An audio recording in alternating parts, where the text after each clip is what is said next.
गालेर बसेको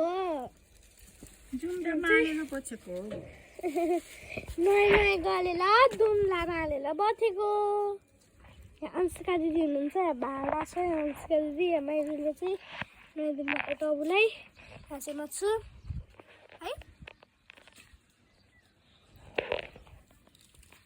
चाहिँ कतिको भेटाइदो रहेछ यहाँ त भेटाइन होला यत्रो धेरै मासु चाहिँ भेटाइन 20वटा त हामीले यहीँ मार्यौँ त अनि 20वटा भन्दा कति गर्नुपर्छ र 20वटा दिनदिनै सुकाउनु भयो होला कि गएको क्या त्यो क्या झर्ने अनि नहेरिदिने अनि त्यो टाङ्दिने अनि चाहिँ आफै उडेर जाने भयो होला क्या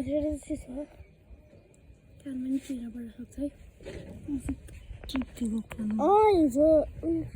त्यो ऊ हो क्या अनि कानमा सुन्ने कुरा हो त्यसरी तिमीले तानिदियो भने कानै नसुन्ला अनि बाहिर चाहिँ सुन्ने कुरा त कानभित्र हुन्छ बाहिर हुन्छ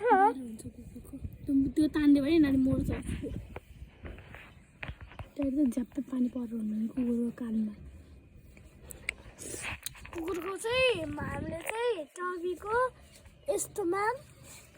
यस्तोमा नुहाइदिएको होइन ज्यान मात्र नुहाइदिएको किनकि कुकुरको कानमा चाहिँ पानी पस्यो भने अब कुकुरको कानमा पानी पस्यो भने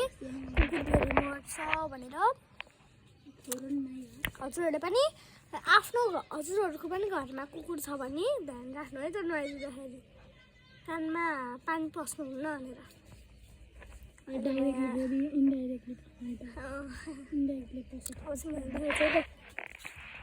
चारवटा चाहिँ के अरे चारवटा किर्ना अनि 20 के अरे माइजू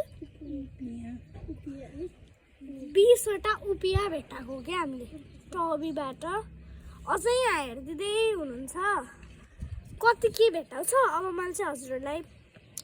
देखाउँछु भन्छु देखाउँछु भने मैले देखाउन सक्छु होला नदेखाउन पनि सक्छु तर म सकेसम्म चाहिँ देखाउनको लागि हुन्छ बाई